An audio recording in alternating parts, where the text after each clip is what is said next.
सुप्रभात प्यारे बच्चों। कक्षा +1 का पोल साइंस का हमारा टॉपिक चला हुआ है कार्यपालिका। सरकार के 3 अंगों में सबसे महत्वपूर्ण अंग कार्यपालिका के बारे में हम डिस्कस कर रहे थे और कार्यपालिका में भी मंत्री परिषद, राष्ट्रपति, प्रधानमंत्री के बारे में चर्चा कर रहे थे।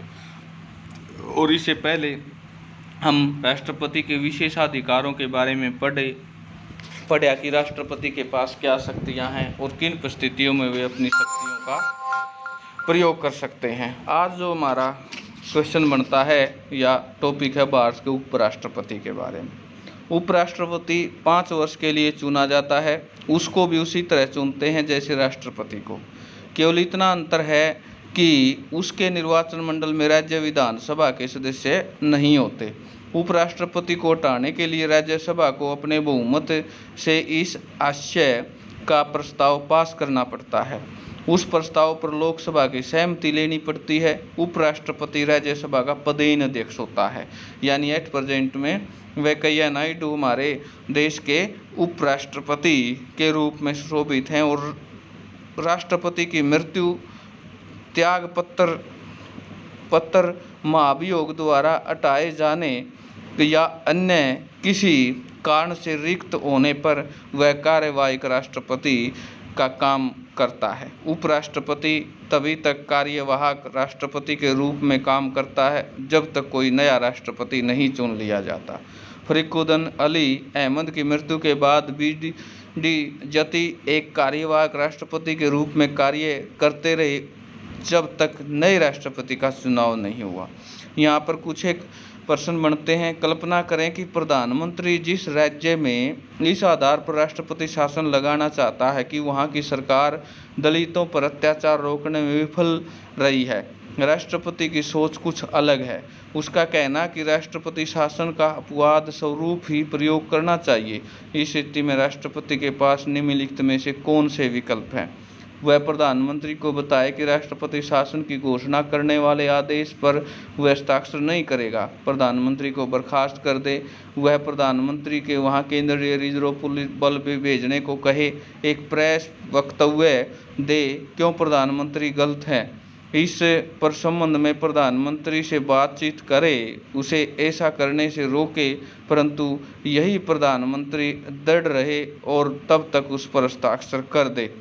यहाँ पर प्रधानमंत्री अब बात करते हैं हम इस कार्यपालिका की मुख्य कड़ी प्रधानमंत्री और मंत्रिपरिषद। भारत के प्रधानमंत्री पद का उल्लेख बिना किसी भारतीय सरकार राजनीति की कोई सोच नहीं हो सकता। क्या आप सोच सकते हैं कि ऐसा क्यों? इस अध्याय में आप पहले ही पढ़ चुके हैं कि राष्ट्रपति केवल मंत्रिपरिषद की सलाह पर ही अपनी शक्तियों का प्रयोग करता है। प्रधानमंत्री इस मंत्रिपरिषद का प्रधान है। अतः मंत्रिपरिषद के प्रधान के रूप में प्रधानमंत्री अपने देश की सरकार का सबसे महत्वपूर्ण पदाधिकारी होता है, यानी सबसे बड़ी कार्यकारी शक्ति प्रधानमंत्री के पास होती है।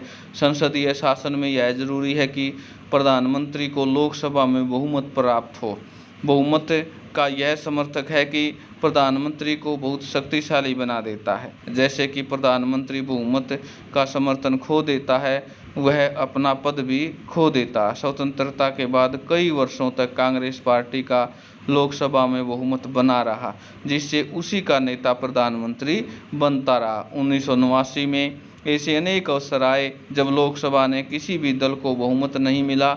अनेक राजनीतिक दलों को तालमेल का गठबंधन बनाना पड़ा, यानी गठबंधन की सरकार, जिसे लोकसभा में बहुमत प्राप्त हो। इस परिस्थिति में जो नेता सहयोगी दलों को अधिकतर स्वीकार होता है वह प्रधानमंत्री बनता है। औपचारिक रूप से जिस नेता को लोकसभा में बहुमत समर्थन प्राप्त होता है वह राष्ट्रपति उसे प्रधानमंत्री नियुक्त करता है। प्रधानमंत्री तय करता है कि उसकी मंत्रिपरिषद में कौन लोग मंत्री होंगे।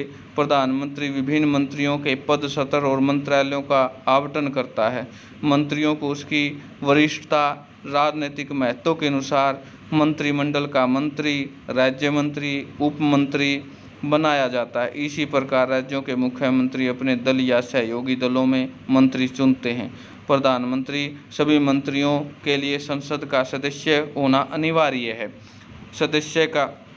संसद का सदस्य हुए बिना यदि कोई व्यक्ति मंत्री या प्रधानमंत्री बन जाता हो तो 6 महीने के भीतर ही संसद के सदस्य के रूप में निर्वाचित होना पड़ता है। ये होती है प्रधानमंत्री के निर्वाचन होने की प्रक्रिया।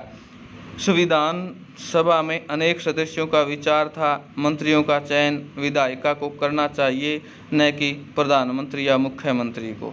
मेरे दृष्टिकोण में से प्रांतों के लिए यह स्वीस प्रणाली सर्वोत्तम व्यवस्था है, जिसमें विधायिका कार्यपालिका को एक निश्चित समय के लिए चुनती है। एकल संकरणीय मत प्रणाली वह सर्वोत्तम व्यवस्था है जो कार्यपालिका की नियुक्ति के लिए प्रयोग की जा सकती है, क्योंकि उसमें सभी हितों का प्रतिनिधित्व होना। विधायिका कोई दल यह महसूस न कर सकेगा कि उसका प्रतिनिधित्व नहीं है। ये कि बेगम एनाज असूल की परिभाषा है।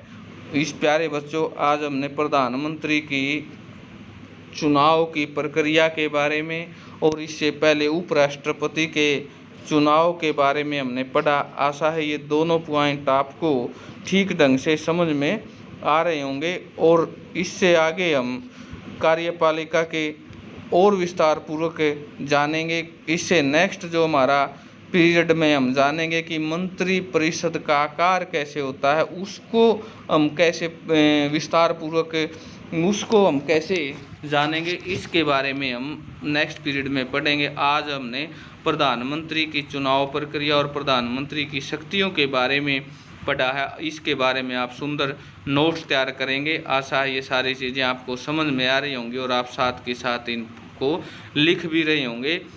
तो आज के लिए इतना ही, बस नेक्स्ट हम मंत्री परिषद का आकार पढ़ेंगे। धन्यवाद।